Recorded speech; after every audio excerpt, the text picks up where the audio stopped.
guys, welcome to this session. And if I talk about recently, the NABARD Grade A results for the 2023 has come out. बहुत ज़्यादा बच्चों ने इस बार exam दिया है और उनमें से कुछ सिलेक्टेड कैंडिडेट्स हैं who have now become the NABARD Grade A officer. And one of the candidate who is sitting in front of me has cleared this examination. और अगर इनके बारे में मैं एक चीज बोलूं जो सबसे ज्यादा इंपॉर्टेंट है इनकी स्टोरी में, वो है, आपने डायलॉग सुना होगा कि अगर किसी चीज को शिद्दत से पाने की आपने कोशिश की है और चाहत रखी हुई है तो पूरी कायनात जो है वो लग जाती है आपका वो रिजल्ट पाने के लिए, ताकि आपको वो चीज मिल जाए।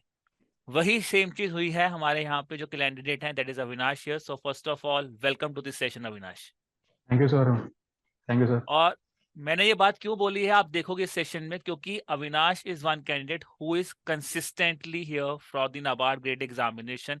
बहुत स्टूडेंट्स होते हैं हमारे पास, बहुत प्रॉब्लम्स होती हैं कि कुछ स्टूडेंट्स वर्किंग होते हैं, कुछ होता है एक दो बार पेपर दिया तो क्या किया। He is one candidate who is a working professional. Along with that, he has given NABARD grade examination consistently from 2019 onwards, and now he has got the final success. उसके साथ he has managed his time, his work profession, his banking career, everything he has managed here. So जो भी students in चीजों से गुजर रहे हैं उनके लिए ये बहुत ही इंपॉर्टेंट सेशन होने वाला है। और मैं बोलूंगा कि आप प्लीज इनमें से चीजें सीखिए जरूर, ताकि आप भी इंप्लीमेंट करके नाबार्ड ग्रेड और जो भी ऑफिसर बनना चाहते हैं वो ऑफिसर आप बन सके। So let's first start here. My first question to you is Avinash, because you became the bank manager or you cleared the bank examination in 2015 when you joined the Canara Bank. और आपने अपना पहला attempt NABARD का दिया 2019 में। So my yes first sir. question is, were you not aware about this examination? और जब आपको पता लगा तो आपका क्या रिस्पॉन्स था और आपने क्या प्रेपरेशन स्टार्ट की इस एग्जामिनेशन की? सर फर्स्ट ऑफ ऑल तो मैं ये कहना चाहूँगा कि मुझे नाबार्ड के बारे में पता तो था कि नाबार्ड जैसी ऑर्गेनाइजेशन है जो एग्रीकल्चर और रूरल डेवलपमेंट फील्ड में काम कर रही है, पर इसके रिक्रूटमेंट का मुझे नहीं पता था। And frankly speaking I came to know about the NABARD recruitment through Edutap only sir. मुझे पता नहीं था कि इसका एग्ज़ाम होता है, उस एग्ज़ाम के लिए प्रिपरेशन कैसे किया जाता है, इसका गाइडेंस कैसे, कौन मुझे गाइड करेगा, कौन सपोर्ट प्रोवाइड करेगा। तो इट वाज एडुटैप से ही मुझे सबसे पहले पता चला था। और 2019 में ही मैंने एडुटैप का कोर्स नाबार्ड के लिए सब्सक्राइब करा हुआ था। तो थ्रू एडुटैप ये नाबार्ड की जर्नी स्टार्ट हुई है। I thanks to Edutap and all कि उन्होंने ये जर्नी में एडुटैप ने इतना साथ दिया और finally I am a NABARD grade A officer sir. Okay, and if I talk about little bit here, ठीक है, जैसे आपने बोला कि आपने 19 में स्टार्ट किया and you know about the NABARD a little bit here, but क्योंकि आप हो भी नॉन एग्रीकल्चर बैकग्राउंड से, है ना, यस जैसे sir. You have BTech electronics की हुई है। Just give me second, I think can we start it again if you permit me. थोड़ा सा I yes sir, think sure फॉम्बल हो, sir. Can you start it again? Yes sir. Really sorry, ठीक है, really sorry यार। हाँ, चलिए दोबारा करते हैं स्टार्ट। सो वेलकम दोस्तों। दोस्तों, NABARD grade A result finally आ चुका है और काफी स्टूडेंट्स ऐसे हैं जिन्होंने इस बार इस एग्जाम को क्लियर किया है। और उन्हीं सिलेक्टेड कैंडिडेट्स में से there is one selected who is sitting in front of me, that is mister Avinash. So if I talk about Avinash, एक डायलॉग जो स्पेसिफिकली इनके ऊपर लगता है वो आप देखोगे सक्सेस स्टोरी में, दैट इज, अगर किसी चीज को शिद्दत से चाहते हो तो पूरी कायनात लग जाती है आपको उस चीज को मिलाने के लिए। Because he is consistently giving this NABARD examination. Consistently, not once, not twice, not thrice. Consistently from the year 2019 onwards. And he will also be a motivator person for those candidates who are not from agriculture background, who are a working professional, because he has cleared this examination, all these attempts, as a working candidate. So I welcome you, Avinash, in this session here. Thank you sir. And honestly बोलूं, जो भी students यार आप working हैं, अविनाश आपके लिए बहुत बड़े मोटिवेशन होने वाले हैं। My first question to you is Avinash, as we have discussed here, so you joined the bank in 2015, Canara bank में आप सर्व कर रहे हो, और जब आपने बैंक ज्वाइन किया और आपने फर्स्ट अटेम्प्ट नाबार्ड का दिया 2019 में, so in this 4 years, so tell me that were you late here, या फिर आपको कोई आइडिया नहीं था नाबार्ड रिक्रूटमेंट के बारे में, या पता था पर आप लेट हो गए थे? सर आई वुड से कि पता था, पर लेट हो गया था sir. I think lack of awareness बोल सकते हैं, या फिर रिस्पॉन्सिबिलिटीज बोल सकते हैं। उस टाइम ऐसी थी कि मैं 2015 से जॉब कर रहा हूँ, तो फर्स्ट ऑफ ऑल मुझे अपनी रिस्पॉन्सिबिलिटी को पूरा करने का टाइम मिला था। तो जॉब में आने के बाद जब मैं पूरी तरह से सेट हो गया, मैं सेटल हो गया, तो अब क्या किया जाए, अब क्या हम अब अपने कैरियर को किस नए डायरेक्शन पे लेके जाए। तो 2018 में मैंने सोचा था कि कुछ तो करेंगे, लेकिन क्या करेंगे कुछ आइडिया नहीं था सर। सो नाबार्ड के बारे में आइडिया था सर पहले से कि नाबार्ड ऐसी ऑर्गेनाइजेशन है जो एग्रीकल्चर एंड रूरल डेवलपमेंट में काम कर रही है, लेकिन नाबार्ड में जाते कैसे हैं, नाबार्ड का रिक्रूटमेंट प्रोसेस क्या होता है सर। तो उसके बारे में sir first of all I came to know about NABARD through EduTap only sir, कि इसका जो एग्जाम होता है वो ऐसे होता है, इसके लिए जो कोचिंग है वो एडुटैप प्रोवाइड करती है। तो जो रास्ता है नाबार्ड तक पहुंचने का वो एडुटैप ने मुझे गाइड कराया सर। और जैसे आपने बोला you are working in bank, तो बैंकिंग जॉब भी बहुत अच्छी है, तो क्या एक ऐसा पुश फैक्टर था जिसने आपको पुश किया कि नहीं यार मैं अगर इससे ऊपर जाना चाहता हूँ तो नाबार्ड एक बहुत अच्छी अपॉर्चुनिटी है, because you are from non agriculture background, and generally students from non agriculture background उनका एक टिल्ट होता है कहीं ना कहीं आरबीआई एग्जामिनेशन की तरफ, बिकॉज एग्रीकल्चर एक बहुत कोर डोमेन है नाबार्ड में। तो आप क्या ऐसा पुश फैक्टर था जिसने आपको पुश किया कि नहीं मुझे नाबार्ड ही देना है और कंसिस्टेंटली देना है?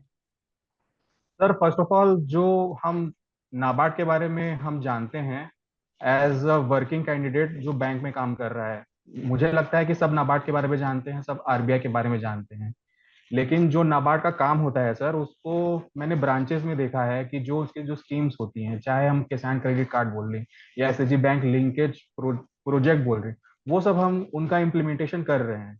और जो इस चीज को, ऐसी स्कीम्स को जिस ऑर्गेनाइजेशन ने स्टार्ट कराया है वो नाबार्ड ही है।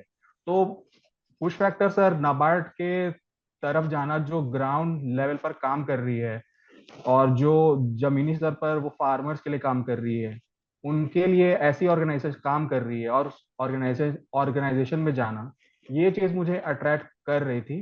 बेनिफिट्स ऑफ पर्क्स तो सर बाद में आते हैं, लेकिन वर्किंग कल्चर जो उसके इथोज हैं उसके तरफ सर मेरा ज्यादा अट्रैक्टिवनेस में उसकी तरफ गया सर।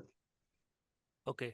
एंड देन मतलब, और आप आई थिंक सर्व भी रूरल बैंक में, रूरल ब्रांच में, जैसे आप अभी कह रहे थे कि मैंने रूरल एरियाज में देखा है, तो वो भी एक शायद कुछ फैक्टर कर गया होगा कि यस सर, चलो यस सर, यस सर। मैं नाबार्ड, मेरे को, क्योंकि आप हाँ उसके सर। बहुत इंक्लाइन हो रहे होगे नाबार्ड यस की सर, यस सर। उनकी चीजों के साथ। So now if I talk about the main important thing, you started your journey in 2019, it came to end and in 2024. Now I want you, I know it's a really long story, but all of us, including me, including students, will be eager to hear from you how this journey started in 2019 and how it ended in 2024 in a brief. फिर हम आगे भी discuss करेंगे कि क्या क्या चीज इसके बीच में हुई, बट एक शॉर्ट नाइस एक जर्नी स्टार्ट हो जाए। तो 2019 में नोटिफिकेशन, आई थिंक मुझे मंथ याद है, वो जून में आई थी। आप आई जून में या मई में आई थी, तो तब मैंने डिसाइड किया कि नाबार्ड एग्जाम मैं दूंगा। और तब मैं इसके लिए प्री के लिए बहुत अच्छे से प्रिपेयर भी की थी, पर अनलकी मैं 2019 का प्री क्लियर कर नहीं पाया था। तो फिर अगेन 2020 में मैंने सेकंड अटेम्प्ट दिया। उस टाइम ऐसे था कि प्री मैंने क्लियर कर चुका था, और अनफॉर्चुनेटली वो कोविड ईयर भी था। तो प्री के बाद और मेंस का बहुत ज़्यादा गैप था। प्री मेरे ख्याल से फरवरी में हुआ था और मेंस सितंबर में हुआ था। तो जो इतने 5 to 6 मंथ्स का जो गैप था, वो हम लोग के लिए बहुत फायदेमंद रहा, क्योंकि एग्रीकल्चर और रूरल डेवलपमेंट से ही, मतलब जो मोस्ट ऑफ द जो एस्पिरेंट्स रहते हैं उनको डर लगता है कि जो नॉन एग्रीकल्चर बैकग्राउंड से रहते हैं कि एआरडी कैसे करेंगे, कैसे पढ़ेंगे। तो वो 5-6 महीने में मैंने पूरा एआरडी अच्छे से पढ़ लिया था। और मुझे लगता है कि 4-5 बार मैंने एडुटैप की जितनी समरी शीट रहती है जो एआरडी के रहती है उसको मैंने कंप्लीट कर लिया था। तो एआरडी मेरा अच्छे से हो गया था उसमें, लेकिन अनफॉर्चुनेटली मैं उसमें मेंस क्लियर नहीं कर पाया था इन 2020। तो अगेन 2021 में मैंने फिर अटेम्प्ट दिया, प्री भी मेरा क्लियर हुआ और मेंस भी क्लियर हुआ, और फाइनली 21 के इंटरव्यू में अपियर हुआ, लेकिन उतना इंटरव्यू मेरा उतना अच्छा नहीं गया, तो उस साल मेरी फाइनल लिस्ट में नाम नहीं आई। फिर अगेन मैंने 22 में फिर से फॉर्म भरा, फिर से प्री दिया, फिर से मेंस दिया, और इंटरव्यू में अपियर भी हुआ, और इंटरव्यू लास्ट ईयर के कंपैरिजन, आई मीन 21 के कंपैरिजन अच्छा ही गया था, लेकिन ऑब्जेक्टिव में मेरे मार्क्स कम थे, तो उस कम मार्क्स के चलते 0.5 मार्क्स से मेरा सिलेक्शन रह गया था। तो उसके बाद मुझे ये लगा कि मैं नाबार्ड दे सकता हूँ कि नहीं दे सकता हूँ, मैं इसके लिए वर्दी हूँ कि नहीं। लेकिन फाइनली एक वो होता है कि जब हम इतनी जर्नी करके यहाँ तक पहुंच ही गए हैं धीरे धीरे करके, तो फिर ना और एक ट्राई करा जाए, और एक ट्राई किया जाए। तो फाइनली 23 में भी मैंने दिया अटेम्प्ट, प्री क्लियर हुआ, मेन क्लियर हुआ, इंटरव्यू के लिए अपियर भी हुए, और फाइनली सेलेक्टेड भी हो गए। So I think guys if you see his journey, मतलब जितने इन्होंने प्यार से बताई है, इतनी प्यारी जर्नी तो ये नहीं हुई होगी, because it really really hurts, specifically when you go to the interview stage. Because अगर आपका प्री नहीं हुआ तो वो एक अलग, it is a hit back, but वो शायद इतना नहीं करता जब आप इंटरव्यू जा रहे हो, लगातार जा रहे हो। And as he mentioned, he was in the waiting list also in 2022। और वो कहीं ना कहीं एक आई काइंड ऑफ से एक लिंगो होता है कि यार शायद हो जाएगा, शायद नहीं होगा, चलो पता नहीं पढ़ूं या ना पढ़ूं। But if I again go back to this thing, you started from 19, तो initially when you started it was like that कि यू वर रियली, मतलब बहुत अच्छी तरह तैयारी की है, बहुत अच्छा पढ़े हो, उस प्रिपरेशन से आपने स्टार्ट किया था, या फिर initially when you started the examination तो आपको लगा नहीं यार पहले दो अटेम्प्ट तो मैंने कुछ ऐसे ही दे दिए, बट उसके बाद कौन से प्रिपरेशन, कौन से अटेम्प्ट में जाके you felt that you were really serious about this examination, and फिर वो जो आग लगी कि नहीं ये निकालना ही निकालना है, तो वो कौन से अटेम्प्ट में हुई थी? सर फ्रैंकली स्पीकिंग 2019 में जब मैंने पहला अटेम्प्ट दिया था सर, तो उस समय ऐसा था कि मेरा प्री निकल जाए, उसके बाद जो होगा देखा जाएगा। मतलब मेंस का मैंने कुछ सोचा नहीं था, मेंस के लिए क्या पढ़ना है क्या नहीं करना है। वो सेकंड अटेम्प्ट से मेरी वो स्टार्ट हुई कि I have to give this exam very seriously. तो 2020 का जो अटेम्प्ट था सर, उसमें मैं बोल सकता हूँ कि मैंने बहुत अच्छे से प्रिपरेशन किया था सर 2020 में, क्योंकि कोविड टाइम में सबको बहुत ज़्यादा टाइम मिला था। उस समय ऐसा भी था कि बैंक भी हमारा उतना वैसे उतने लीनियंट थे, वर्क प्रेशर कम भी था, तो हम वर्किंग कैंडिडेट्स के लिए बहुत अच्छा हो गया था। तो 2020 से मैंने पढ़ाई बहुत ज़्यादा अच्छे से की, और मेंस के लिए खासकर बहुत अच्छे अच्छे से पढ़ाई की।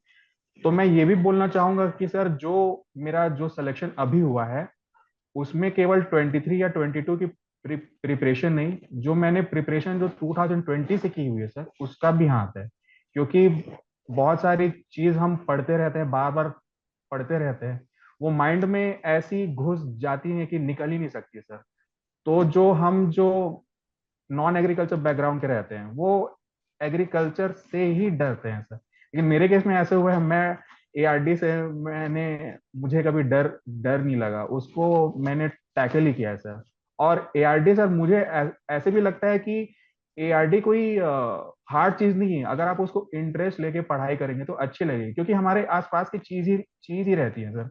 हम लोग उसमें एनिमल हस्बेंड्री के बारे में पढ़ते हैं, उसमें हम लोग सॉइल साइंस के बारे में पढ़ते हैं, जो चीज हमारे आसपास है, और क्रॉप्स के बारे में पढ़ते हैं, वही सब चीज है सर। उसको आप इंटरेस्टिंग वे में इंटरेस्ट लेके अगर आप पढ़ाई करेंगे तो एआरडी भी आपको इजी लगने लगेगी। आई थिंक इन्होंने बहुत अच्छा पॉइंट बोला कि इंटरेस्ट बनना बहुत जरूरी है, and you are one of those candidates आज वी जनरली टॉक टू कि जिनको एग्रीकल्चर अच्छा लगा। जनरली बहुत स्टूडेंट होता है कि यार बस इसको इतना पढ़ लो कि बस मेरा क्लियर हो जाए। But coming to the point जो आपने बोला कि मेरी ये पूरे सालों की मेहनत है जो अल्टीमेटली 2023 में जिसने रंग लगाया। बट एक चीज और भी होती है, जब आप एक ही एग्जाम इतने साल से लगातार दे रहे हो, और वो सेम ही चीज आपको बार बार पढ़नी होती है, सेम नोट्स आपको बिल्कुल स्टार्टिंग से पढ़ने हैं, फिर पढ़ने हैं, तो कई बार माइंड में ये भी आता है कि अब मैं पढ़ूं क्या इसमें, व्हाट शुड आई रीड, कि मैं पढ़ चुका हूँ यार, मुझे याद भी है। फॉर एग्जाम्पल कुछ टेक्निकल टर्म्स आपने एक बार पढ़ी, दो बार पढ़ी, तीन बार के बाद होता है कि मुझे आती हैं, पर फिर भी कहीं ना कहीं माइंड को बोलना पड़ता है कि नहीं, पढ़ना तो फिर भी है, क्योंकि अभी वो जो फाइनल हडल है वो क्रॉस नहीं हुई। तो आप अपने आप को कैसे मोटिवेट करते थे कि जब आप वो नोट्स दोबारा पढ़ रहे हो, या समरी शीट्स पढ़ रहे हो या फिर आप ईएसआई पढ़ रहे हो, तो कैसे आप अपने आप को मोटिवेट करते थे? आई वुड से सर कि जो पिछला फेलियर ही मेरे लिए मोटिवेशन का कारण बना है। मैं जर्नी को देखूं, जो जो भी मेरी 4-5 साल की जो 2019 की है जर्नी, उसमें बिगेस्ट मोटिवेशन मेरे लिए प्रीवियस फेलियर ही रहे हैं। मतलब उन फेलियर को मैंने एनालाइज किया है, अपनी वीकनेस को एनालाइज किया है, मैं क्या काम कर सकता हूँ, क्या नहीं कर सकता हूँ, मैं चीज़ों को और पढ़ सकता हूँ कि नहीं अच्छे से, और क्या इम्प्रूव कर सकता हूँ कि मैं उस स्टेज पे पहुंचूं कि मेरा नाम जो है वो फाइनल लिस्ट पे रहे। वो मेरे लिए पुश फैक्टर था सर। मैं ये सोचता नहीं था कि मैं ये पढ़ के बोर हो गया हूँ, मुझे ये लगता था कि मैं और क्या अच्छे से मैं कर सकता हूँ, और क्या जो एरियाज है मेरे वीक एरियाज है उनको कैसे इम्प्रूव कर सकता हूँ। For example, my weak areas has been sir descriptive writing. मैं बोलूंगा टेक्निकल डिस्क्रिप्टिव, ईएसआई का और एआरडी का। उस पर मैंने इस साल काम किया सर, क्योंकि मेरी जो बैंकिंग बैकग्राउंड है, तो मेरी यूपीएससी वाली बैकग्राउंड तो है नहीं है। तो उतना मुझे मतलब आंसर कैसे लिखा जाए, आंसर कैसे फ्रेम किया जाए, कैसे टू द पॉइंट लिखा जाए, वो मेरा वीक एरिया सर था। तो ये इस साल सर आई वुड से, और उसके पिछले साल से सर मैंने इस पे काम किया है, और इसको मैंने देखा भी है कि ये मैंने इम्प्रूव की थी सर चीज। तो जैसे अभी आपने बोला डिस्क्रिप्टिव आंसर राइटिंग के बारे में, और ये बिल्कुल सही बात है कि अगर आपका यूपीएससी बैकग्राउंड, जो जनरली हम बोलते हैं they must have advantage because वो बहुत ज्यादा आंसर्स लिखते हैं, and you are a working professional और टाइम भी कम मिलता है। तो what was your objective to write descriptive answers? क्या आप डेली डिस्क्रिप्टिव आंसर लिखते थे, या फिर आप जब कोई वर्किंग हो तो आपका बैंक्स में भी लिखते थे डिस्क्रिप्टिव आंसर, जाके यार चलो आज आंसर लिख लेता हूँ बैठ के? Yes sir. सर, इस साल मैंने ये ट्राई किया कि प्री होने के बाद मैं मेंस के रिजल्ट का वेट नहीं करूंगा, मैं सीधे डिस्क्रिप्टिव राइटिंग की प्रैक्टिस करूंगा। क्योंकि प्रीवियस अटेम्प्ट्स में मेरे ऐसे थे कि मैं प्री के रिजल्ट का वेट करता था, और उसके बाद ही मैं मतलब जो भी अच्छे से पढ़ना है वो करता था। लेकिन इस साल मैंने ये किया कि जैसे ही प्री का रिजल्ट आ जाता है, तो हर रोज मैं डिस्क्रिप्टिव आंसर राइटिंग की प्रैक्टिस करूंगा। अगर मुझसे एक हुआ, दो हुआ, तो मैं करता रहूंगा। तो जो भी मुझे आता था, जो भी टाइम मिलता था, जनरली वर्किंग प्रोफेशनल्स के पास ऐसे रहता है कि हमें टाइम नहीं मिलता, हम लोग एक्सक्यूज देते हैं कि टाइम नहीं है, ये नहीं है, वो नहीं है। लेकिन मैंने सोचा नहीं, मुझे करना है तो करना है, कैसे भी आके। तो हर रोज मैंने प्रैक्टिस की है सर इसकी। और जैसे जैसे एग्जाम पास आता गया, तो डिस्क्रिप्टिव आंसर राइटिंग के मॉक्स भी मैंने इस बार अच्छे से लगाए थे। तो मैं कोशिश ये करता था कि मैं हर मॉक्स को मैं अटेंड करूं, और जितने भी मॉक्स डिस्क्रिप्टिव आंसर राइटिंग के रहते हैं उसको मैं अटेम्प्ट करूं, चाहे स्कोर जैसा भी है, चाहे मैंने परफॉर्मेंस दी है। और एक चीज मैं ये बोलना चाहूंगा कि आंसर मॉक देने के बाद भी मैं और उस आंसर को मैं कैसे इम्प्रूव कर सकता हूँ, उसके लिए मैं सर चैट जीपीटी का भी मैंने यूज किया था। उस पे मैं जाके अपने आंसर को लिखता था, और चैट जीपीटी में जाके मैं वही पूछता था कि how I can frame this answer, मतलब और अच्छे से कैसे कर सकते हैं। तो चैट जीपीटी का भी यूज किया है सर मैंने इसमें। तो मतलब आपने पूरा साम दाम दंड भेद mock test yes descriptive, sir, yes ठीक सर। है। और ये जैसे आपने चैट जीपीटी का जिक्र कर, आपने बोला मैंने बहुत आंसर्स लिखे हैं। I think this is one thing जो बहुत स्टूडेंट्स डरते हैं डिस्क्रिप्टिव से, and generally when you are preparing from 19 onward, because I think 2021 के अराउंड आके ये डिस्क्रिप्टिव वाला पार्ट ऐड हुआ था, यस सर। 1920 में ये पार्ट नहीं था। एंड जो आपने एक पॉइंट बोला कि मैं डेली लिखता था, तो आपका कोई एक रूटीन था कि मुझे आज इस टाइम पे डिस्क्रिप्टिव लिखना है, या यू फिर ऑफ दैट थिंग के बस ठीक है, मैं मुझे जो आ रहा है, जो भी क्वेश्चन मुझे मिल रहा है मैं लिखना स्टार्ट कर देता हूँ, या आपने एक डिफाइंड टाइमलाइन रखा हुआ था कि मुझे वो इस टाइमलाइन? वो रूटीन ही था सर। क्योंकि एक टेलीग्राम ग्रुप मैंने ज्वाइन किया था। उस पे क्या था कि उस पे मतलब हर रोज वो एक आंसर डाल देते थे, या वो ईएसआई का कोई टॉपिक हो या एआरडी का टॉपिक हो, तो वो डाल देते थे, वो सुबह को डाल देते थे। तो सुबह तो ऑफिस से आने जाने में मेरे पास टाइम नहीं रहता था, तो वो मैं ऑफिस से आने के बाद ही करता था। तो 1 घंटा मतलब मैं मतलब आंसर राइटिंग पे मैंने प्रैक्टिस की है सर, जो मेरा वीक पॉइंट था सर। और जैसे आपने कहा कि लोग डरते हैं डिस्क्रिप्टिव आंसर राइटिंग से, मेरे साथ भी सेम केस था। मैं ये सोचता था कि अगर मैं ऐसे लिख दूंगा, ये कर दूंगा, मेरे पास तो स्किल्स भी नहीं है, I don't have sufficient skill set, तो मेरे मार्क्स कैसे आएंगे। वो सब मैंने इस बार सोचा नहीं, क्योंकि मुझे ये लगा कि जब एग्जाम देना है, जो मेन जंग है हमारी, अगर उसी से हम डर जाएंगे, उसके पहले वाली जो छोटी छोटी वॉर से, जंग से डर जाएंगे, तो जो मेन हमारा जो जो एग्जाम होगा, उसमें हम कैसे परफॉर्म करेंगे। तो मेरे लिए यही जो स्मॉल स्मॉल वॉर है, जो मैंने ऑफिस से आकर के जो अपना टाइम दिया है, उससे मुझे फायदा मिला और उसको मैंने पहले कंप्लीट करना चालू किया था।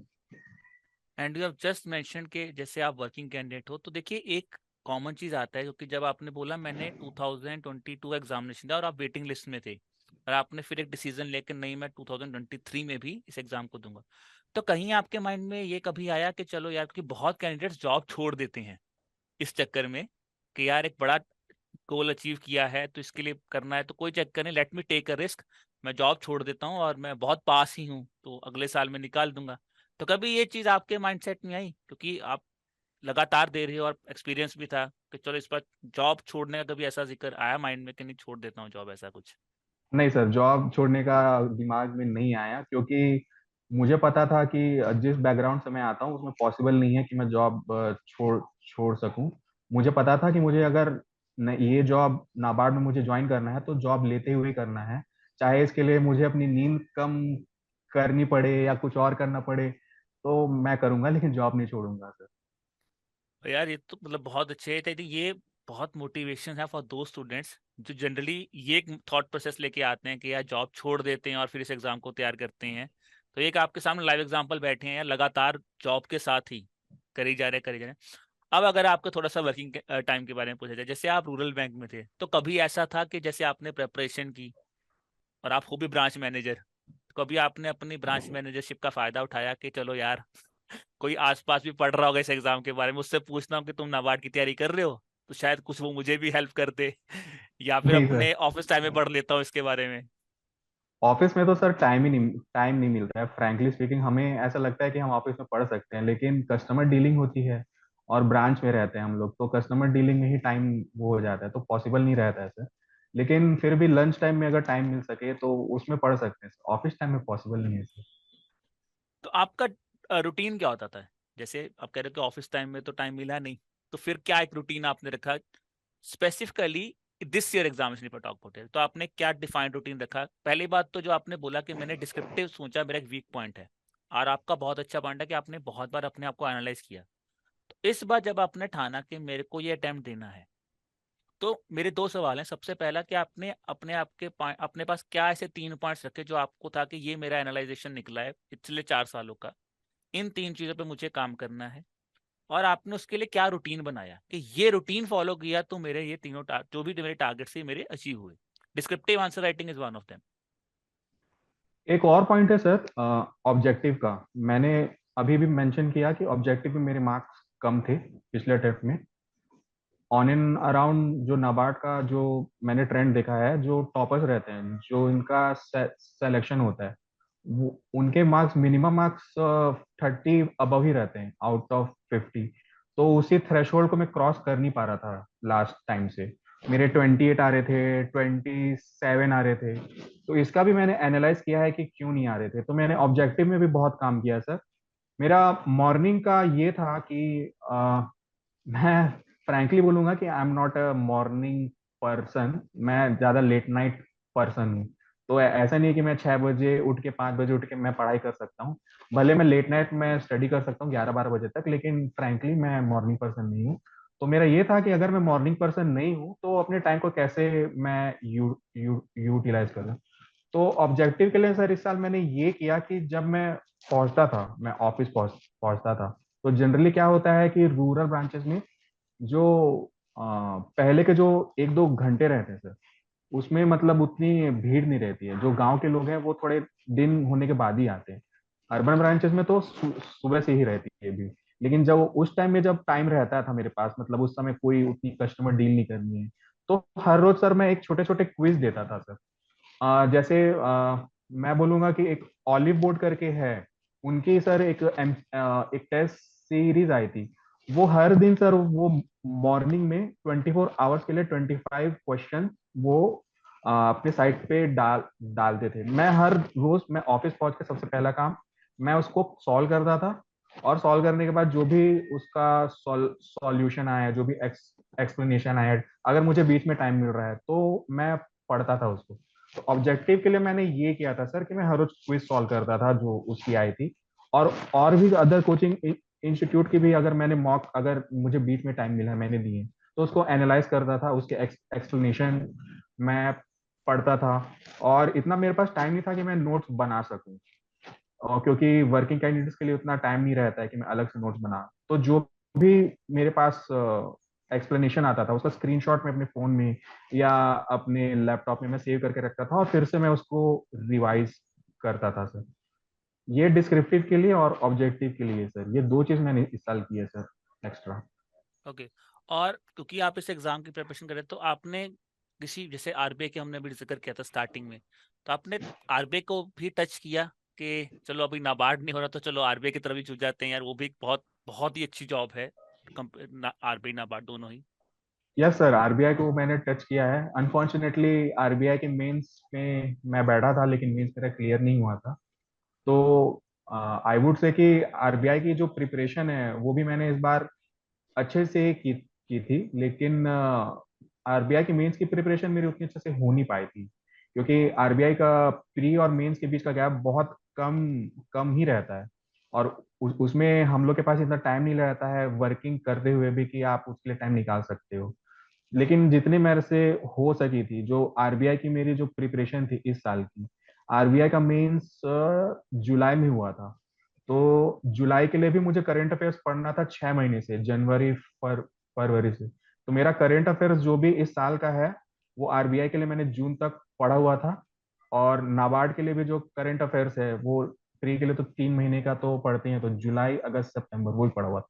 तो साल भर का करंट अफेयर्स आरबीआई के लिए भी पढ़ा, फिर नाबार्ड के लिए भी पढ़ा, तो करंट अफेयर्स के टच में थे सर। तो वो आरबीआई की प्रिपरेशन का भी फायदा हुआ है सर, और मतलब डिस्क्रिप्टिव में भी हुआ है सर। मतलब एक वही पुश आपको नाबार्ड में भी मिला। यस अगर सर। मैं आपको कोई एक ऐसा पॉइंट बोलूं, बिकॉज आपने दोनों एग्जाम दिए और बहुत स्टूडेंट्स दोनों एग्जाम देते हैं, तो क्या एक ऐसी लर्निंग थी आपकी जो आरबीआई में हुई जिसका आपको नाबार्ड में बहुत ज्यादा फायदा मिला?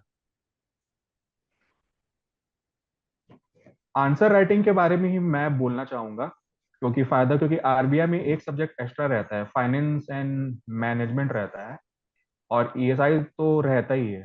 तो जो आरबीआई का जो मेंस एग्जाम होता है उसको देने के बाद, मतलब आई वुड से कि बहुत वो प्रेशर वाला इन्वायरमेंट रहता है। उसमें आप पहला एग्जाम देते हो, आप फाइनेंस एंड मैनेजमेंट का देते हो, फिर 1 घंटा का गैप रहता है, फिर उसके बाद डायरेक्ट इंग्लिश डिस्क्रिप्टिव रहता है, और ईएसआई रहता है। तो वो रियल टाइम एग्जामिनेशन में बैठ के आंसर राइटिंग करना, वो उसकी प्रैक्टिस करना, एग्जाम को देना, वो अपने आप में एक लर्निंग एक्सपीरियंस है जो मुझे नाबार्ड में भी काम आया। फॉर एग्जाम्पल आरबीआई में इस बार ऐसे था कि जो इंग्लिश डिस्क्रिप्टिव था उसमें ऐसे राइटिंग, उसमें बोला गया था कि 600 वर्ड्स में लिखना है। वो बहुतों के लिए मतलब बाउंसर रहा, और आरबीआई मेंस एग्जाम में मेरे लिए भी वो बाउंसर ही था, क्योंकि मैं उतने 600 वर्ड्स मैं लिख नहीं पाया था। मैंने केवल 300 to 350 वर्ड्स ही लिखे थे। तो जब नाबार्ड का मेंस हुआ तो मेरे लिए, मैं उससे मुझे ये सीख मिली कि नाबार्ड में भी अगर ऐसा कुछ कोई बाउंसर आता है तो मुझे उसके लिए प्रिपेयर रहना है। और फॉर्चुनेटली फॉर्चुनेटली बोलूंगा कि वो बाउंसर आया, क्योंकि लास्ट ईयर नाबार्ड में जो इंग्लिश डिस्क्रिप्टिव था उसमें 300 वर्ड का ऐसे लिखने के लिए बोला गया था, लेकिन इस साल 500 वर्ड्स का आया था। तो मैंने माइंड में प्रिपेयर करके गया था कि मुझे इसके लिए प्रिपेयर होना है, तो प्रिपरेशन भी मेरी वैसी थी, और मैं लिख के भी आ गया।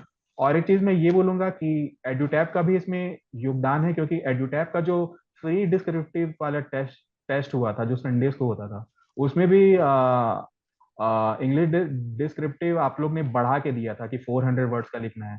तो वो चीजें भी काम आई सर, कि you have to prepare for every situation करके, तो उसका फायदा मिला सर जरूर।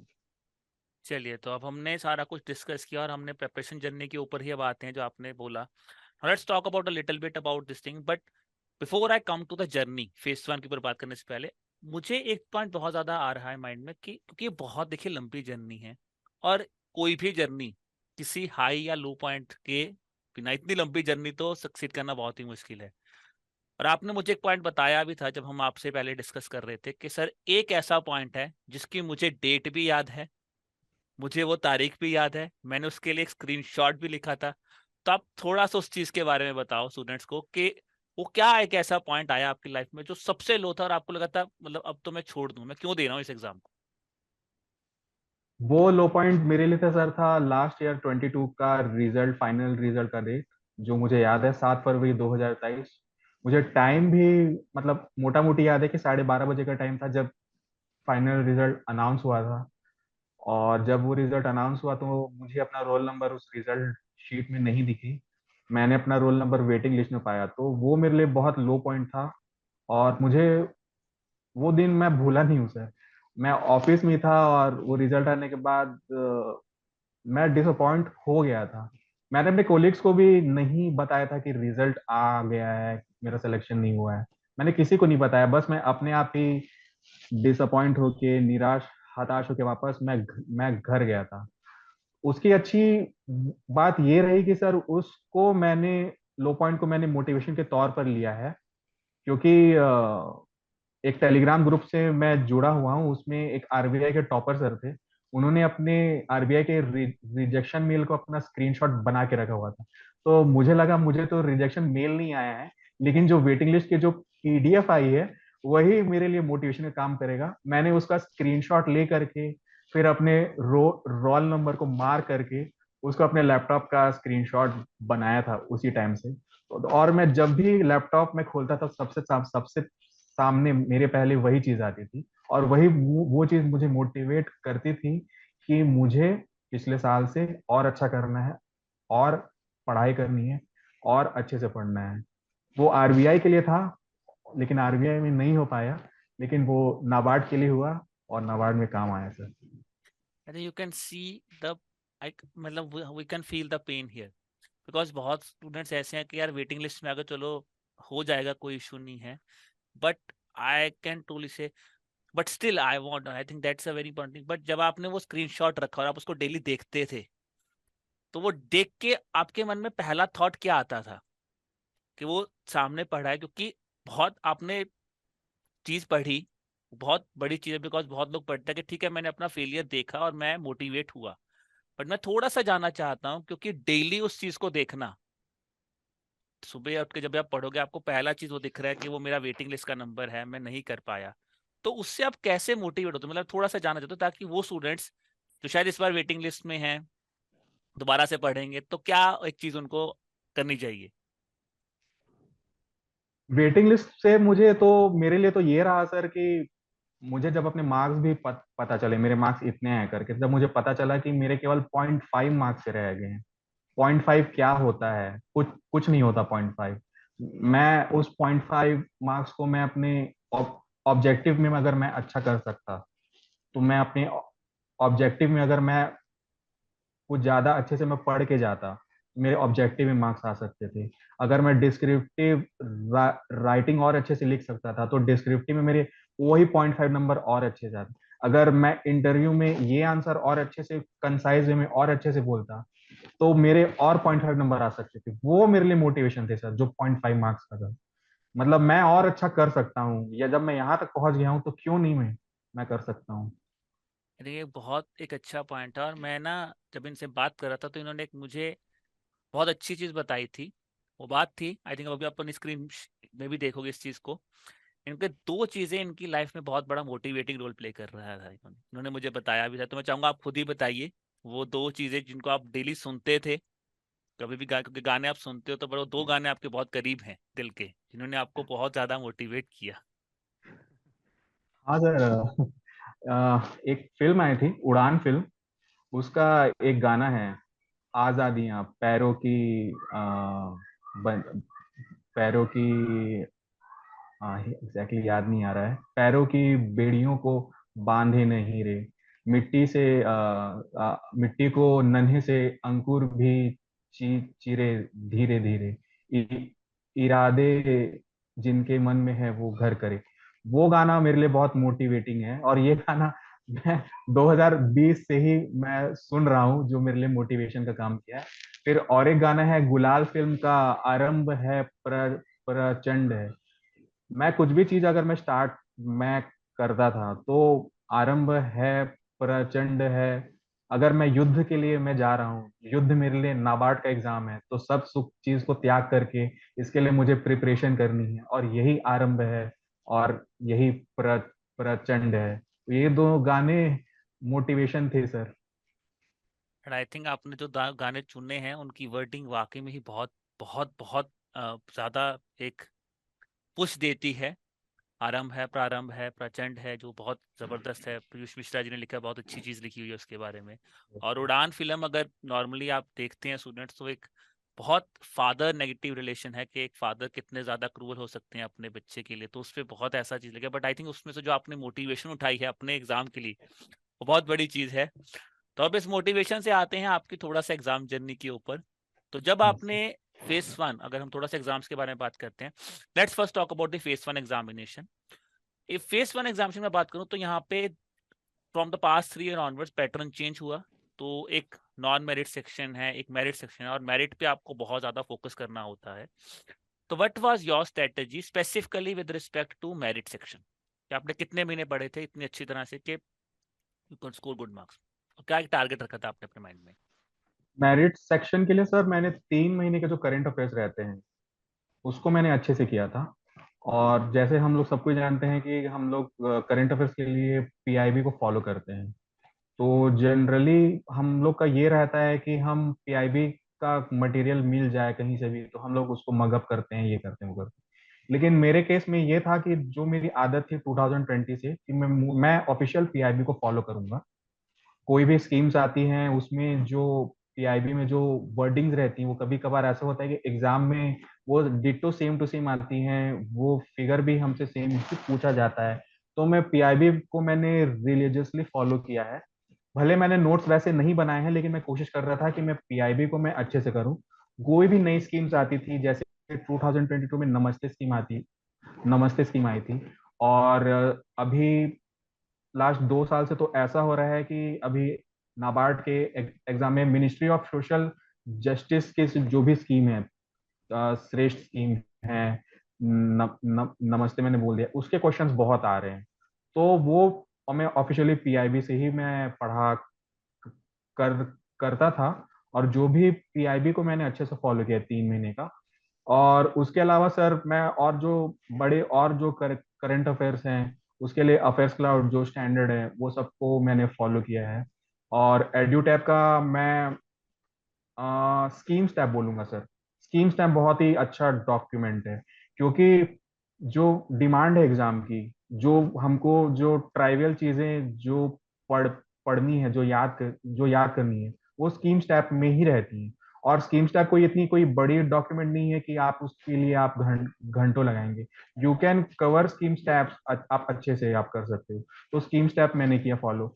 और रिपोर्ट्स के लिए सर रिपोर्ट स्टैप भी बहुत बहुत अच्छा डॉक्यूमेंट है। तो एड्यूटैक के ये 2 डॉक्यूमेंट मैंने अच्छे से पढ़े थे सर, स्कीम स्टैप भी और रिपोर्ट स्टैप्स भी। तो ये बहुत ही कॉम्प्रहेंसिव हैं और उतने बड़े नहीं है, आप कर सकते हो। और जब हमको कुछ पढ़ना है तो पढ़ना तो है ही, तो उसको अच्छे से, तो ये सब चीजें सर करंट अफेयर्स के लिए अच्छे से किए follow. I think first of all तो thanks for appreciating scheme step and report step. तो जैसे अभी आपने बोला कि मैंने स्कीम्स रिपोर्ट्स पे बहुत काम किया, और कंपैरेटिवली मैं बात करूं क्योंकि आप इस एग्जाम को काफी टाइम से दे रहे हैं, जीएएसआई में जैसे आपने बोला कि मैं करंट से बहुत यूज टू था और आप आरबीआई की प्रिपरेशन भी कर रहे थे, तो वो भी आपको उसने पुश दिया। बट अगर मैं एग्रीकल्चर सेक्शन की बात करूं यहाँ पे, तो आपको उसके के लिए आपकी क्या अप्रोच थी? बिकॉज आप पढ़ तो कंसिस्टेंटली रहे थे, और उसमें आपका क्या कंसिस्टेंट स्कोर था, या आप इतने कॉन्फिडेंट थे कि नहीं यार, एग्रीकल्चर मेरा स्ट्रॉन्ग पॉइंट है, इसमें मैं अच्छा स्कोर कर लूंगा, और दूसरी तरफ मैं करंट पे थोड़ा सा फोकस करता हूँ और आई कुड क्लियर एग्जामिनेशन? तो उसमें क्या फोकस था आपका? सर ट्रेंड अभी मतलब नाबार्ड का जैसे देख रहे हैं स्टैटिक, जैसे हम लोग बोलते हैं कि एआरडी में इतना स्टैटिक है, उतना स्टैटिक उतना वो पूछ नहीं रहे हैं। वो मतलब वो करंट अफेयर्स का ही पूछ रहे हैं। तो स्टैटिक तो करंट अफेयर एआरडी का तो कवर था ही मेरा पहले से, तो मुझे उतना स्टैटिक के लिए दिक्कत नहीं हुई। और मैं ये भी बोलूंगा कि जो स्पेशली प्री में जो एआरडी रहता है उसमें उतने स्टैटिक्स के क्वेश्चन नहीं पूछते हैं, वो करंट अफेयर्स के पूछते हैं। और स्पेशली मतलब मिनिस्ट्री ऑफ रूरल डेवलपमेंट और मिनिस्ट्री ऑफ एग्रीकल्चर के जो भी स्कीम्स रहती हैं उसके बारे में ही ज्यादा क्वेश्चन पूछते हैं, जैसे एमजी नरेगा एमजी हो गया नरेगा हो गया। या पीएम किसान हो गया, तो ज्यादा स्कीम्स रिलेटेड ही क्वेश्चन रहते हैं। और वो फैक्चुअल ही रहते हैं सर, उतने कोई हार्ड नहीं आते हैं। अगर डीप में जाना है मेंस के लिए हमको थोड़ा स्कीम्स के लिए और थोड़ा ज्यादा प्रिपरेशन करने की जरूरत रहती है सर। आई थिंक आपने बड़े प्यार से बोल दिया, क्योंकि आप एग्रीकल्चर इतने टाइम से बोल रहे हो कि सर एग्रीकल्चर में मुझे टेंशन नहीं लगा। और बहुत बच्चे ऐसे बैठे होंगे जो कहेंगे यार इनको बिल्कुल डर नहीं लगा, मेरे को एग्रीकल्चर का ए नहीं समझ आ रहा, और ये कहना कि मुझे इतना डर नहीं लगा इसमें। बट जैसे ये तो बात हुई हमारे मेरिट सेक्शन की, जो कहीं ना कहीं हमारे फेस वन के लिए रेलिवेंट है, बट इसी के इक्विवेलेंट है कि नॉन मेरिट सेक्शन। और बहुत स्टूडेंट्स ऐसे हैं जो कि कहीं ना कहीं उनका मेरिट बहुत स्ट्रांग है, बट उनका नॉन मेरिट ठीक है, बट वो कहीं ना कहीं उस चीज में लैक करते हैं, और उसके कट ऑफ भी ना निकालने के कारण वो मेन सेक्शन में नहीं जा पाते। नॉन मेरिट में भी सेक्शन कट ऑफ कई बार नहीं निकल पाती। तो आपका क्या अप्रोच था with respect to non merit? Because कुछ चीजें कॉमन है, क्यूआरई कॉमन है, बट नाबार्ड में कुछ चीजें बिल्कुल ही थोड़ा सा, जो कि डिसीजन मेकिंग ये टॉपिक हो गया, कंप्यूटर्स हो गया, देखिए देखने में बहुत आसान लगता है, बट लेवल कंप्यूटर्स का भी थोड़ा सा डिफिकल्ट हो चुका है इस एग्जामिनेशन में। तो यस आपने सर। नॉन मेरिट को कैसे हैंडल किया? नॉन मैरिड के लिए तो सर जैसे आपने बोला कि जो क्यूआरई रहता है वो कॉमन ही रहता है, तो हम लोग अगर आरबीआई का क्यूआरई और नाबार्ड का क्यूआरई कंपेयर करें तो नाबार्ड का क्यूआरई ज्यादा आसान रहता है। आप कोई भी मतलब बोल सकते हैं कि बैंक कलर के लेवल का एग्जाम रहता है, वो हो जाता है क्लियर। लेकिन दिक्कत सर डिसीजन मेकिंग और कंप्यूटर में आती है। तो डिसीजन मेकिंग के लिए सर मार्केट में मतलब हैं कुछ कुछ कोचिंग इंस्टीट्यूट, उनके पीडीएफ को हम फॉलो कर सकते हैं। और अगर किसी को डाउट है तो they can refer to two sources. पर मुझे नहीं लगता कि मतलब डिसीजन मेकिंग ऐसा कोई कोई हार्ड नट टू क्रैक है कि नहीं हो पाएगा, क्योंकि अगर वो मेरे लिए हार्ड है तो वो सबके लिए हार्ड होगा। और उसकी जो सेक्शनल कट ऑफ भी रहती है सर उतनी ज्यादा नहीं रहती है, 10 क्वेश्चन ही पूछते हैं। उसकी सेक्शनल कट ऑफ भी 1-2 ही रहती है सर। तो ऐसा नहीं है कि मतलब बहुत है, आप अगर एक सोर्स को भी उसके लिए फॉलो करते हैं तो आप कर सकते हैं, उसे डरने की जरूरत नहीं है। ओवर थिंक करने की नहीं है जरूरत। जो भी मार्केट में स्टैंडर्ड मटेरियल है आप उनको फॉलो कर सकते हैं। और कंप्यूटर के लिए सर मैं, हाँ ये कंप्यूटर के लिए मैं बोलूंगा कि कंप्यूटर थोड़ा हार्ड आ रहा है। मतलब हम अगर कंपेयर करेंगे 1-2 साल से, तो कंप्यूटर के लिए मैं ये बोलूंगा कि आप जितने मॉक लगा सकते हैं आप कंप्यूटर सेक्शन के, आप उतने मॉक, मैं नहीं बोलूंगा कि आप 1-2 कोचिंग के मॉक लगाओ, आप जितना हो सकता है उतने कंप्यूटर के मॉक लगाओ। और मॉक आप लगा के उनको एनालाइज करो कि उस क्वेश्चन का आंसर क्या हो सकता है, ये क्या हो सकता है, वो सब करो। और अगर ये भी नहीं अगर है तो एडुटैप का जो इनिशिएटिव जो मैराथन वाला रहता है आप उसको देखो, वो सब कर कर सकते हो। तो कंप्यूटर के लिए थोड़ा मेहनत करना पड़ेगा क्योंकि हार्ड हो रहा है सर। जैसे अभी आपने बात किया मैराथन सेशंस की, तो अगर मैं बात करूं, देखिए आपने बोला मॉक टेस्ट और मैराथन, दोनों ही चीजें कहीं ना कहीं बहुत बच्चे इन चीजों को देखते भी हैं, करते भी हैं, but what should be the best way to utilise the mock test? Because mock test generally क्या होता है, हम लोग बहुत ज्यादा मॉक टेस्ट सॉल्व कर लेते हैं, फिर भी हम उस रिजल्ट को नहीं पा पाते। तो आपने ऐसा क्या किया था जब भी आप कोई मॉक टेस्ट सॉल्व करते थे, कि आपने बहुत ज्यादा नंबर्स ऑफ मॉक टेस्ट उठाए थे, या फिर नंबर्स कम थे बट आपने अपनी एनालिसिस पे बहुत ज्यादा फोकस किया था? मैं बोलूंगा सर मैंने इस बार दोनों में किया फोकस, मैंने नंबर्स में भी फोकस किया है और एनालिसिस में फोकस किया है। क्योंकि जितने अटेम्प्ट मैंने दिए हैं उसमें मैंने ये चीज जानी है कि आप जितना ज्यादा करोगे उसका फायदा आपको रियल एग्जाम के टाइम पे मिलेगा। तो मेरे से जितना होता था मैंने प्री के लिए मॉक्स लगाए हैं सर, चाहे वो प्रैक्टिस मॉक हो या ऑली बोर्ड या कहीं से भी कहीं के, मैंने उतने मॉक्स लगाए हैं सर। और एनालिसिस भी जितना हो सके मैंने उतना किया है। क्यूआरई का तो एनालिसिस करने का उतना जरूरत नहीं है, लेकिन जो डिसीजन मेकिंग या कंप्यूटर हो गया या अपना मेरिट सेक्शन हो गया उसके एनालिसिस किया है सर, जो भी है। जैसे अभी आपने एनालिसिस की बात की, तो मतलब कई बार होता है कि कोई मॉक टेस्ट जो उसमें बहुत ही कम नंबर आए और डिमोटिवेट हो जाता है बंदा। और जनरली क्योंकि अगर हम इतने टाइम से एग्जाम दे रहे हैं और हमने फिर कोई मॉक टेस्ट जो उसमें मार्क्स कम आ गए, ठीक है, तो जैसे कहते हैं ना, सोने पे सुहागा हो, ये दुख पे दुख हो गया कि पहले एक तो नहीं हो रहा, ऊपर से मॉक टेस्ट में भी नंबर कम आए हैं। तो आपने उस थॉट प्रोसेस को कैसे संभाला कि अगर नंबर कम भी आ रहे हैं, मुझे अपने एनालिसिस पे फोकस करना है? तो what was your thought process on these things कि अगर नंबर कम आ रहे हैं या ज्यादा आ रहे हैं, मुझे मार्क्स पे नहीं, मुझे अपने एनालिसिस पे ध्यान देना है? सर 3-4 साल से एग्जाम दे दे के ऐसा मतलब मेंटेलिटी बन गई है कि अगर मॉक पे कम आ रहे हैं मेंस एग्जाम में तो नंबर आ ही जाएंगे। तो मैं फ्यूचर एस्पिरेंट्स को ये बोलूंगा कि आप डीमोटिवेट मत हो ना, क्योंकि मॉक्स जो है वो आईना रहता है हमारा, और उस आईने को देख के हमको आगे क्या करना है कैसे करना है आप उस पर ध्यान दो, आप अपने मार्क्स पे ध्यान मत दो। हाँ, at a certain point of time आपको ध्यान देना भी रहता है, क्योंकि यू हैव टू सी कि आप कहाँ स्टैंड कर रहे हो करके, आपकी परसेंटाइल कितनी है।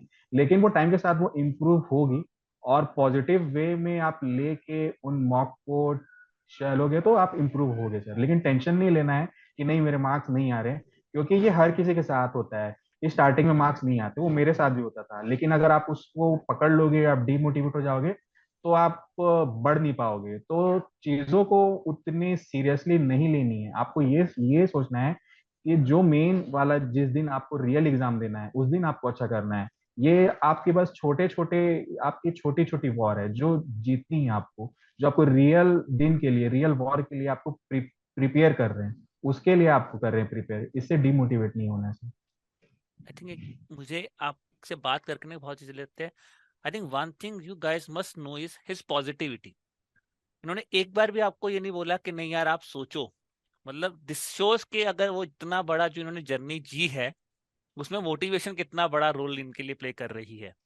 अब अगर हम बात करें फेस वन से, जब हमने बात की, जैसे आपने बोला, जब फेस टू की बात की, डिस्क्रिप्टिव हमने अभी डिस्कस किया काफी, कि आपने काफी मॉक्स लगाए, काफी चीजें की। अगर थोड़ा सा बात करें हम ऑब्जेक्टिव पेपर की, कंपैरेटिवली अगर नाबार्ड का फेस टू ऑब्जेक्टिव की बात की जाए, तो from the past 2-3 years objective is also not that easy. Yes sir. आपने खुद बोला कि मेरा एक वीक पॉइंट था ऑब्जेक्टिव के, मुझे वहां पे अराउंड आई वाज स्कोरिंग 28-29, और मुझे लगता था कि 30 से ज्यादा स्कोर करोगे तो आपका चांस बढ़ जाता है। तो आपने फेस टू ऑब्जेक्टिव के लिए स्पेसिफिकली, उसके लिए आपने क्या प्रिपरेशन की सर इस बार? सर फेज टू ऑब्जेक्टिव के लिए इस बार लास्ट 1-2 साल से हम देख भी रहे हैं, जो गवर्नमेंट स्कीम्स रहती हैं उसके डायरेक्ट क्वेश्चंस नहीं पूछ रहे हैं, वो केस स्टडी जैसे क्वेश्चन पूछ रहे हैं। जो आरबीआई का भी मेंस था उसमें एक क्वेश्चन आया था, उसमें मुझे स्कीम का नाम याद नहीं आ रहा है, लेकिन उसमें पर्टिकुलर मतलब स्कीम का नाम दिया भी नहीं गया था। उसमें ये बोला था कि ये पर्टिकुलर ये कोई इंडिविजुअल है, इनकी बेटी है, और ये स्कीम्स के अंतर्गत आते हैं, तो इन्हें ये स्कीम्स का फायदा मिलेगा कि नहीं मिलेगा, ये एलिजिबल होंगे कि नहीं होंगे।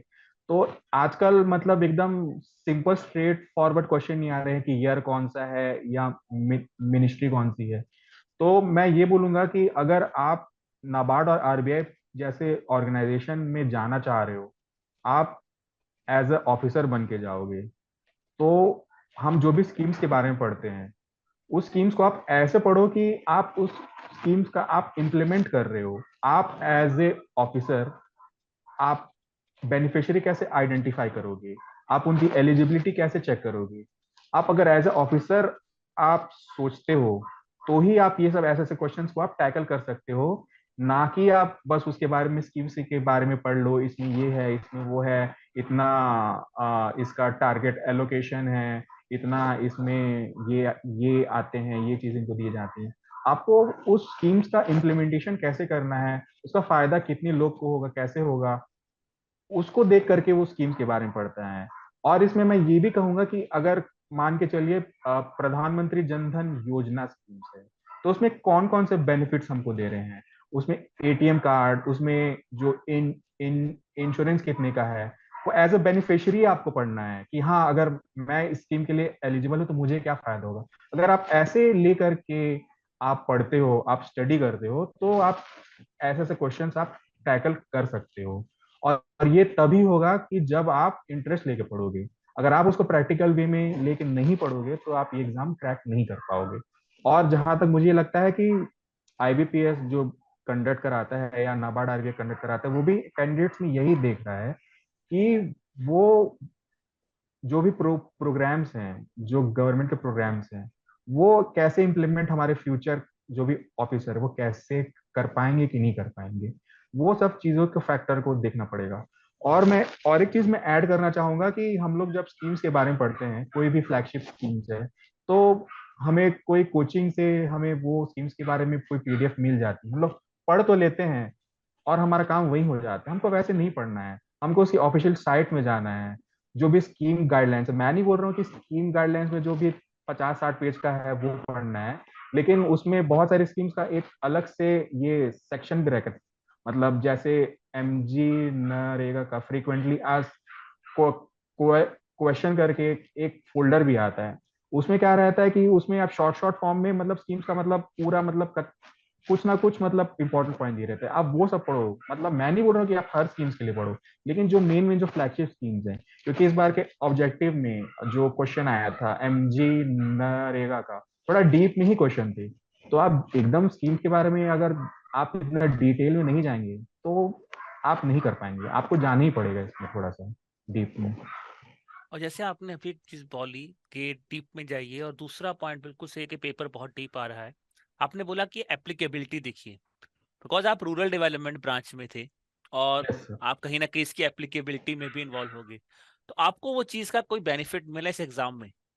Yes sir. बिल्कुल मिला सर। जैसे मैं रूरल ब्रांच में हूँ, तो हमारे पास बहुत से ऐसे केसेस आते हैं प्रधानमंत्री जीवन ज्योति बीमा के, उसके इनरोलमेंट से लेकर के उसके क्लेम प्रोसेस का काम देखना हम ही लोग को रहता है।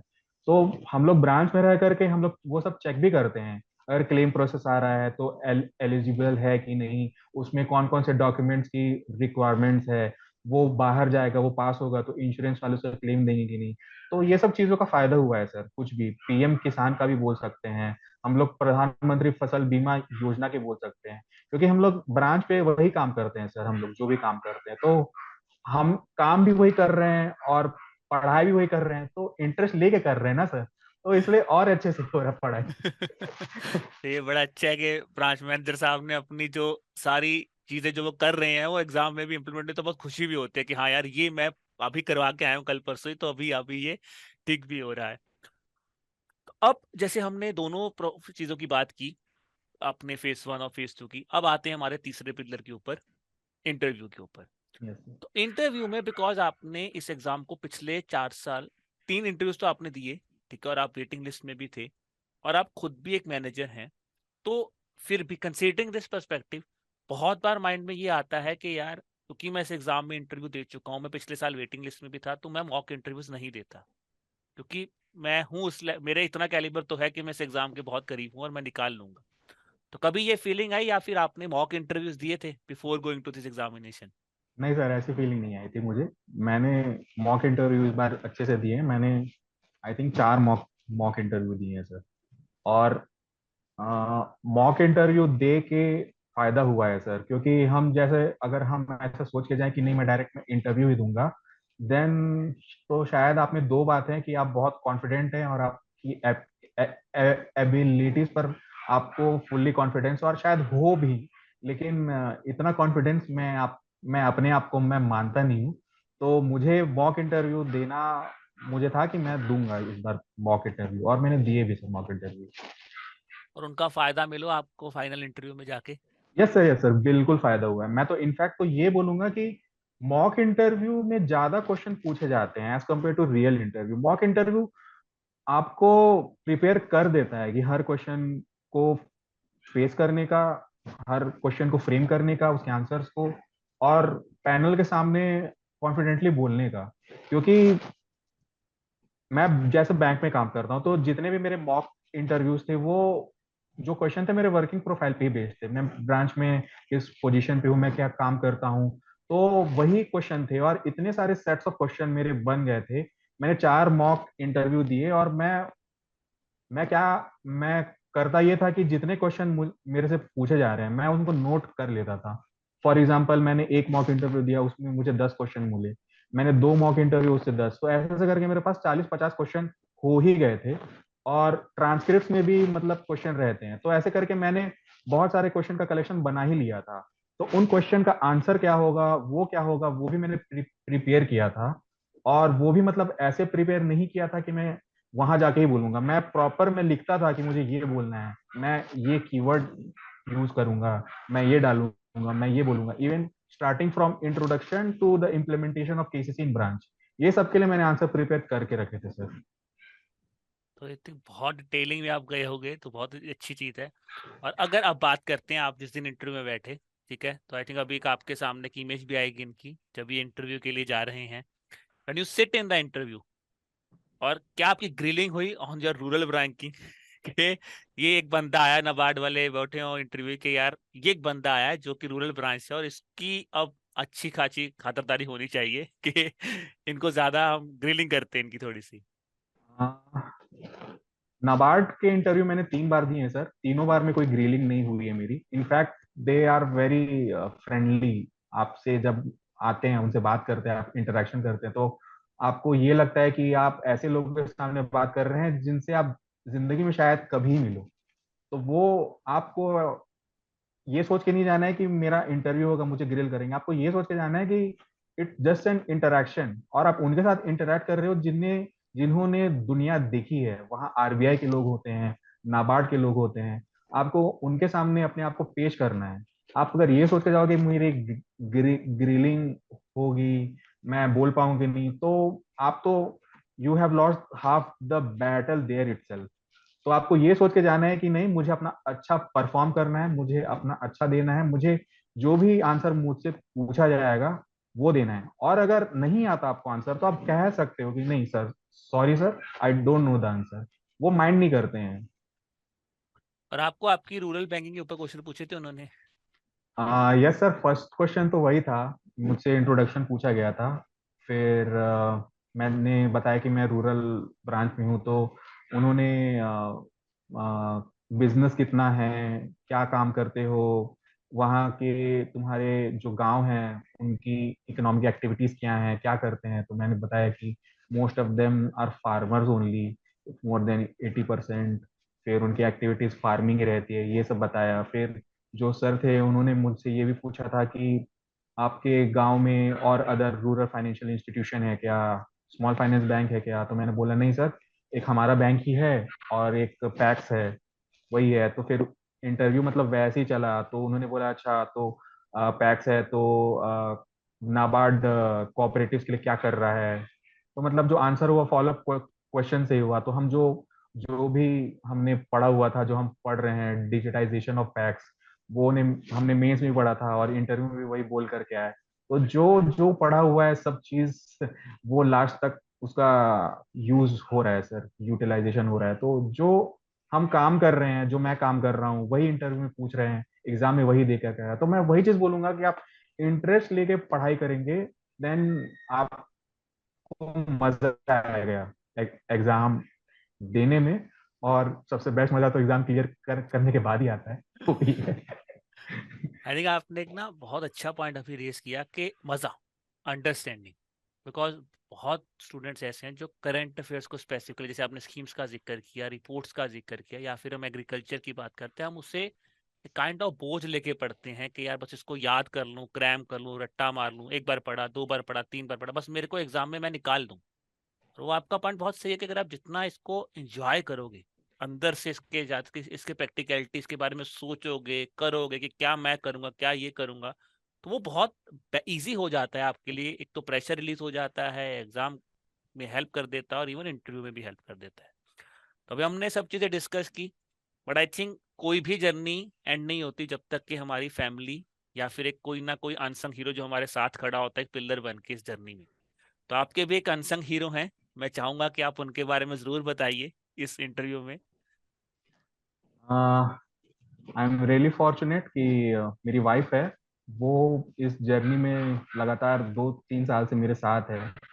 और जब लास्ट ईयर, जैसे मैंने आपको बताया था कि जो मेरा लो पॉइंट था, जो 22 का जो मेरा अटेम्प्ट था, मैं वेटिंग लिस्ट में है, तो मुझे अंदर से सेल्फ डाउट हुआ कि मैं करूं कि नहीं करूं। लेकिन मेरी वाइफ ने ही मुझे मोटिवेट किया कि जब यहाँ तक पहुंच ही गए हो, तो फिर से क्यों ना और एक बार ट्राई किया जाए। तो वो मेरी सबसे बिगेस्ट मोटिवेटर है। अगर मैं तो ये भी बोलूंगा कि जितना कॉन्फिडेंस मुझे अपने आप पर नहीं है, मेरी वाइफ को मुझ में बहुत ज्यादा कॉन्फिडेंट है मेरे में। तो या she is really an inspiration for me. और उन्होंने कोई ऐसी चीज, जैसे आपने बोला कि उनको आप पे बहुत कॉन्फिडेंस है कि आप इस साल पेपर निकाल लोगे, है ना? तो कोई ऐसा जो कह सकते कोई टॉक हुआ हो या कोई ऐसी बात हुई हो आपकी उनके साथ, जब आप इस एग्जामिनेशन जर्नी में कुछ शेयर करना चाहो, आपको थॉट प्रोसेस कि वो कुछ ना कुछ आपको बोलती थी कि नहीं ये तो हो ही जाएगा, आप इतना घबरा क्यों रहे हो? ऐसा कोई बात हुई हो उनके साथ आपकी इस जर्नी में? हाँ, होता तो था सर, बीच बीच में ऐसे सेल्फ डाउट आता रहता था। तो हाँ, वो मोटिवेशन तो मिला है सर, तो वही है। और आई थिंक एक चीज अगर आप देख रहे हो अभी स्क्रीन में, जब इनका फाइनल रिजल्ट आया तो इन्होंने बताया मुझे अभी कि ये खुद श्योर नहीं थे कि इन्होंने रिजल्ट देख लिया था, अपना रोल नंबर शायद आपने चेक भी किया था, बट आई थिंक आपने दोबारा अपनी वाइफ को भेजा वो result too yes sir, yes check sir. कि वो वाकई मेरा एग्जाम क्लियर हुआ है कि नहीं हुआ। हाँ सर, लास्ट टाइम के 2 फेलियर्स के बाद तो मुझे विश्वास ही नहीं हुआ था। और रोल नंबर तो याद ही था, और मैंने फाइनल लिस्ट में अपना रोल नंबर देखा भी, लेकिन मैं विश्वास ही नहीं किया कि मेरा हुआ है। तो उस समय मैं ऑफिस में था। तो मैंने अपनी वाइफ को अपना वो पीडीएफ मैंने वाइफ को सेंड किया, रोल नंबर भेजा, बोला कि आप चेक करके बताओ हुआ है कि नहीं हुआ है। तो जब उन्होंने मुझे ऐसा बोला, नहीं तुम्हारा हो गया है, तब विश्वास हुआ कि हाँ मेरा सिलेक्शन हो गया है। And what was her reaction, because आपका रिएक्शन तो प्राइसलेस है, तो मैं यस उनके सर। ऊपर भी आऊंगा, उनका रिएक्शन क्या था जब आप फाइनली, बिकॉज उनको एक जर्नी हम लोगों को लगता है हम जी रहे हैं, बट आई थिंक वो भी आपके साथ जर्नी जी रही थी, इंटरव्यू में जाना, वेटिंग लिस्ट में आना और फिर फाइनली क्लियर होना। What was her reaction? Ashish, वो बहुत खुश खुश थी। उन्होंने तो मतलब मुझे ऐसा बोला कि रिजल्ट तो मेरा है, लेकिन उसको लगता ऐसे था कि उसका उसका एग्जाम हुआ है। तो इट वाज लाइक दैट कि मतलब मतलब वो वेट कर रही थी मेरे रिजल्ट का, और शायद डर भी रही थी कि हो पाएगा कि नहीं हो पाएगा, लेकिन फाइनली हो गया तो वेल एंड गुड है, अभी ठीक है। अविनाश, अगर आज इस सेशन को एंड करते हैं, मैं सिर्फ आपसे ऐसी 3 चीजें आपके एक्सपीरियंस से जानना चाहूंगा कि क्योंकि आपकी जर्नी बहुत लंबी रही है, एक सिंगल एग्जाम को इतना टाइम देना, बीइंग अ वर्किंग प्रोफेशनल, बहुत अप्स एंड डाउन्स आपने देखे कि पहली बार प्री नहीं हुआ, प्री हुआ तो मेंस नहीं हुआ, फिर मेंस हुआ तो पहला इंटरव्यू दिया पर इंटरव्यू क्लियर नहीं हुआ, फिर इंटरव्यू क्लियर हुआ और आप वेटिंग लिस्ट में आए, बट फिर भी आप एक छू के मतलब फाइनल हर्डल पे आप पहुंच गए, बट आप उस ट्रॉफी को जीत नहीं पाए, और फाइनली आप उस ट्रॉफी को जीत पाए। तो एक जर्नी अगर आप सम अप करो 2-3 लाइंस में, आप हमारे स्टूडेंट्स के लिए जो क्या वो सीख सकते हैं, और क्या ऐसी 2-3 चीजें बातें आप बोलना चाहोगे इन बच्चों को कि ये चीजें जरूर हैं जिन पे उनको ध्यान देना चाहिए?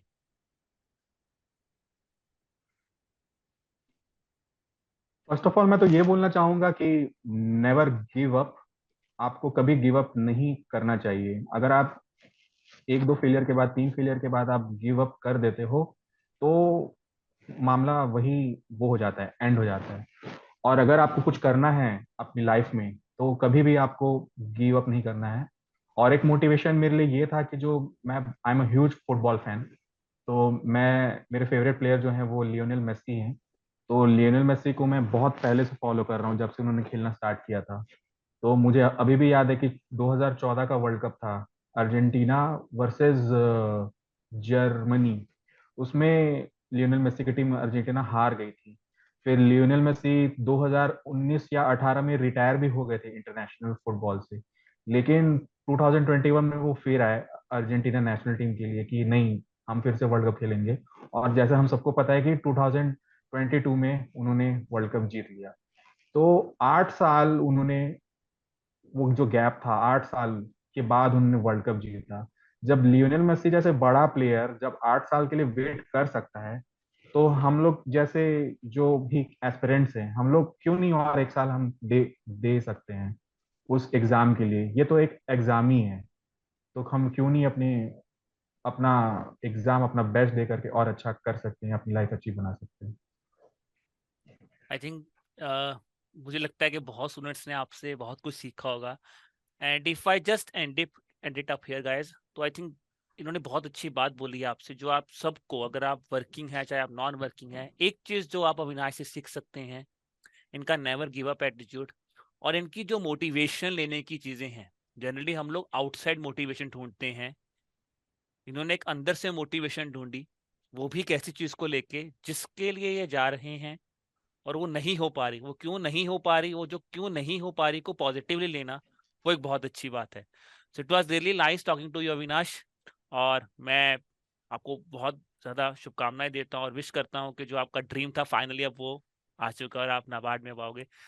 ऑन द लास्ट नोट, एक थोड़ा सा फनियर नोट में, अभी कोई और टारगेट रखा है आपने कि पहले यहाँ पे सेटल हो फिर देखूंगा सर आगे? आरबीआई है सर। आरबीआई के लिए करना है। देखते हैं। चलिए, so it was really nice talking to you Avinash, and thanks, really thanks a lot for giving us your time. Thank you sir, thank you so much sir.